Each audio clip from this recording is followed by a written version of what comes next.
Hello बच्चों, good morning. स्वागत है आपका हमारे YouTube channel YRS learning hub में। आज हम लोग देखने वाले हैं साइंस का एक और चैप्टर कोल एंड पेट्रोलियम के बारे में। इससे पहले हम लोगों ने 2 लेक्चर लिए हैं कंबसन एंड फ्लेम पे। अगर आप लोगों ने नहीं देखा है तो उसे जाके देखिएगा। आइए आज हम लोग इस चैप्टर के बारे में जानते हैं। तो इस चैप्टर में हम लोगों को पढ़ना क्या है उसके बारे में थोड़े से टॉपिक्स देख लेते हैं। कौन कौन से टॉपिक्स इस चैप्टर में कवर किए जाएंगे।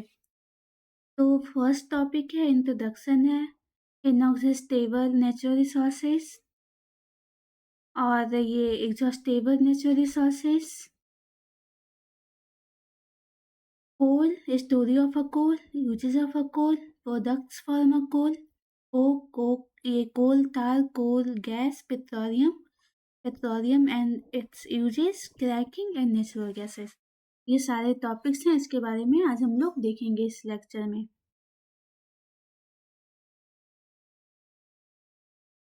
तो हम लोग इंट्रोडक्शन देखते हैं।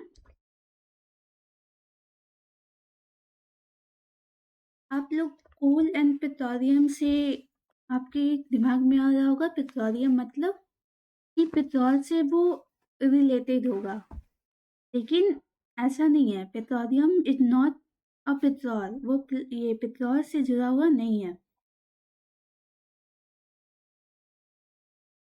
और कोल का तो आपको पता ही है ना, coal to use generate electricity in a power plant. तो आज हम लोग इस चैप्टर में इन्हीं सब के बारे में देखेंगे कि ये होते क्या हैं।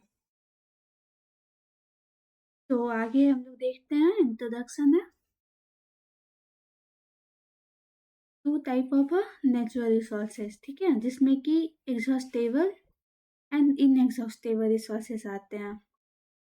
तो जो ये एग्जॉस्टेबल रिसोर्सेज होते हैं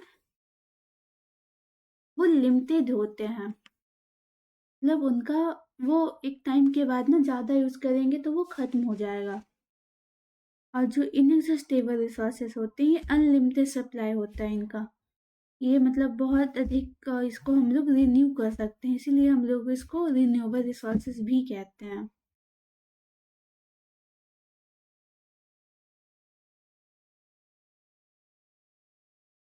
तो थोड़ा इसको देख लेते हैं हम लोग। ये जो मैंने बताया वही लिखा हुआ है, इनएग्जॉस्टेबल रिसोर्सेज रिन्यूएबल रिसोर्सेज है। जैसे कि आप इसका एग्जांपल ले सकते हो, जैसे कि हाँ, सोलर प्लांट हो गया। ये सन की एनर्जी से जो एनर्जी रिलीज होता है,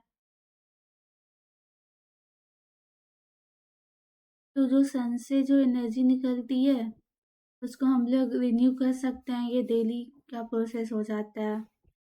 और आप विंड एनर्जी ले सकते हो। बहुत जगह विंड मिल्स लगे रहते हैं जो कि विंड से एनर्जी को मतलब बनाते हैं, उसको इलेक्ट्रिसिटी में कन्वर्ट करते हैं। तो ये सारी जो है वो इनएग्जॉस्टेबल रिसोर्सेज है, मतलब कि ये रिन्यू होते जाएगा टाइम टू टाइम, ये कभी ख़त्म नहीं होगा। अनलिमिटेड सप्लाई अवेलेबल है इसका। ये जो एग्जॉस्टेबल रिसोर्सेज है वो नॉन रिन्यूएबल है, मतलब उसको हम लोग दोबारा बना नहीं सकते हैं। वो अगर एक बार ख़त्म हो गई तो फिर इसको बनने में मिलियंस ऑफ ईयर लगते हैं। एंड बाय नेचुरल, हम लोग इसको नेचुरल रिसोर्सेज क्यों कहते हैं? बिकॉज नेचर हमें देता है ये सब कुछ, इस वजह से। फिर आगे हम लोग देखते हैं, इनएग्जॉस्टेबल के बारे में दिया गया है बेटर। तो बताया मैंने आपको, वही चीज़ें इसमें लिखी गई है। ये एग्जाम्पल वही इनएग्जॉस्टेबल का हो जाएगा wave energy, tidal energy, ocean thermal, wind energy, solar energy. ये सारे इसके एग्जाम्पल हैं, ठीक है। और geothermal energy, heat energy inside the earth, nuclear energy, not dependent on a solar energy, never ending process, very efficient source, more environment friendly. फिर ये exhaustible resources का देखते हैं। तो they are non renewable sources of energy are those that are consumed at the rate faster than at which they are replenished. The amount of these resources in the nature is limited, which can be exhausted by human activities. इसकी जो nature में available है वो बहुत मतलब अधिक नहीं है। अगर उसका हम लोग बहुत ज़्यादा यूज करेंगे तो वो एक टाइम के बाद वो ख़त्म हो जाएगा। इसलिए हम लोगों को बहुत मतलब इसको बहुत लिमिटेड क्वांटिटी में यूज करना चाहिए। आगे देखते हैं, जैसे कि इसके एग्जांपल हो गए forest, wildlife, minerals, coal, petroleum, natural gas and fossil fuels. Coal, petroleum and natural.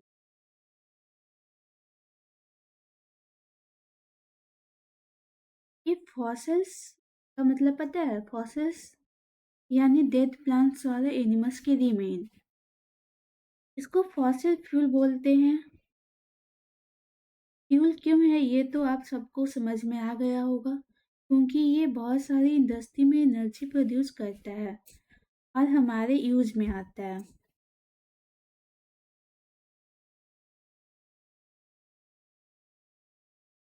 क्या समझ में आ गया?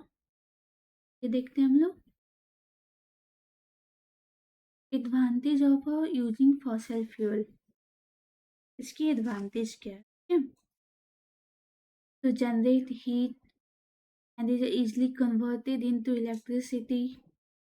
हीट को जनरेट करता है, इसको इलेक्ट्रिसिटी में हम लोग कन्वर्ट कर सकते हैं।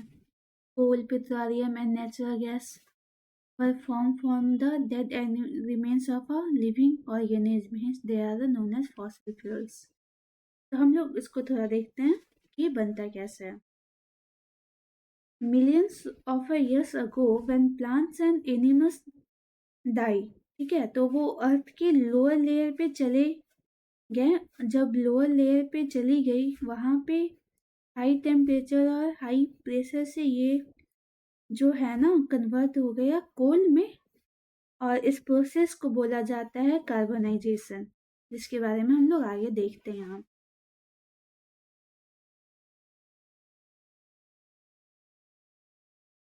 तो coal and petroleum, natural gas were form from the, ये तो मैंने अभी आपको बता दिया। Resources such as a coal and petroleum are limited, क्योंकि ये मिलियंस ऑफ ईयर लेते हैं फॉर्म होने में, ये लिमिटेड है। Burning of such a fuel is the major cause of air. हाँ, इन फ्यूल को जलाने से आपको पता ही होगा, कंबशन एंड फ्लेम में बताया है कि बहुत पोल्यूशन होता है, जो कि फिर ग्रीन हाउस इफेक्ट करता है। Therefore, this fuel should be used only when necessary. Fuel को तभी यूज करें जब बहुत अधिक जरूरत हो। बर्निंग ऑफ अ फ्यूसल, ये fossil fuels release gases like a carbon dioxide which causes green house effect.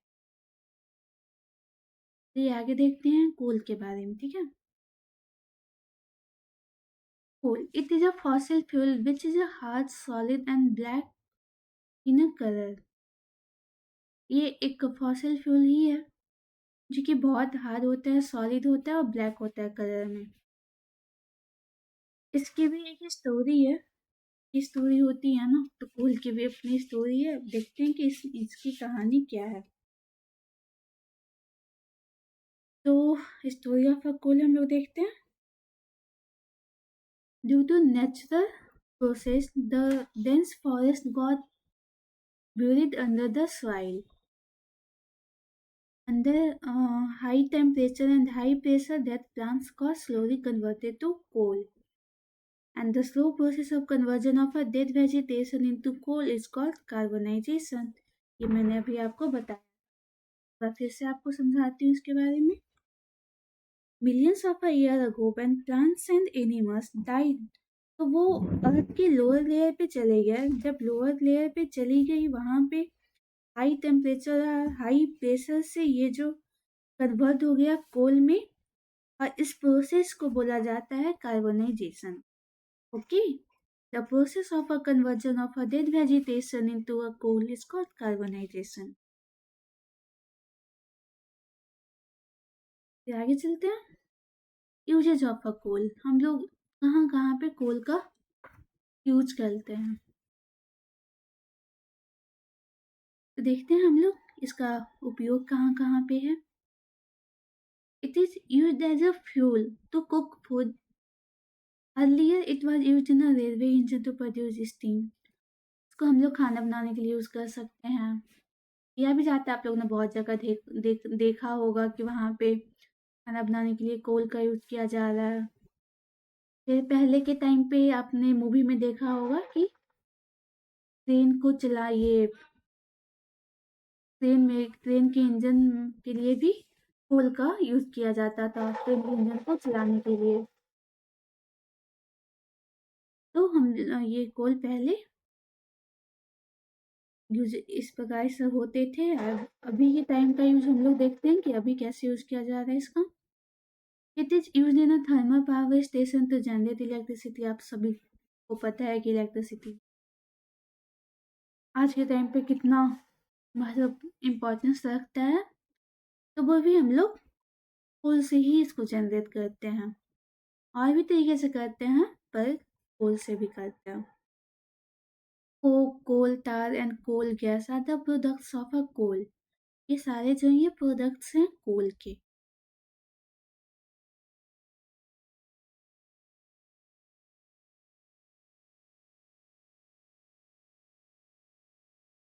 Product from कोल, ठीक है। हम लोग इसके प्रोडक्ट को देखते हैं। कोक,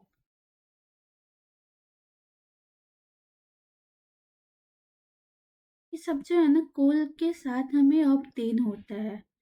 कोक जो है ना वो प्योर फॉर्म ऑफ अ कोल है, और इसको यूज करते हैं फॉर ये एक्सट्रैक्शन ऑफ अ मेटल। ये आप लोग 10th क्लास में पढ़ेंगे। आइए आज हम लोग इसके बारे में थोड़ी सी जानकारी लेते हैं। कोक क्या होता है? It is a tough, porous and black substance. It is the pure form of a carbon and is used in the extraction of a steel and many other metals. जो मैंने आपको बताया वही यहाँ पे रिटन है। आगे देखते हैं कोल तार के बारे में। It is a black thick liquid with an unpleasant smell. It is a mixture of about 200 substances. The products obtained from a coal tar are used as a starting material for dyes, drugs, paints, perfume and etc. तो जो कोल तार है ना वो हम लोग use करते हैं। इसका जो स्मेल होता है वो बहुत अनप्लेजेंट होता है। ये मिक्सचर है 200 सब्सटेंसेस का। इसका हम लोग यूज करते हैं डाई बनाने में, ड्रग्स में, पेंट्स, परफ्यूम, इन सब में इसका यूज होता है। फिर हम लोग कोल गैस के बारे में देख। It is obtained during the processing of a coal to obtain coke.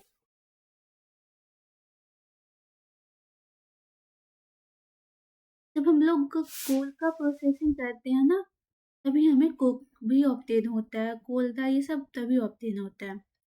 It is used as a fuel in a many industry situated near the coal processing plants. ये आई होप कि आपको समझ में आ गया हो। ये देखिए कोल ऐसा कोल था। अब हम लोग का जो नेक्स्ट टॉपिक है वो पेट्रोलियम है। इसको हम लोग नेक्स्ट क्लास में कवर करेंगे। आज के लिए हम लोग कोल तक रहने देते हैं। आई होप कि आपको ये लेक्चर समझ में आया होगा। अगर कुछ कंफ्यूजन रहे होंगे तो आप कमेंट कीजिएगा। मैं कोशिश करूँगी आपको रिप्लाई करने की। आज के लिए इतना ही। Thank you.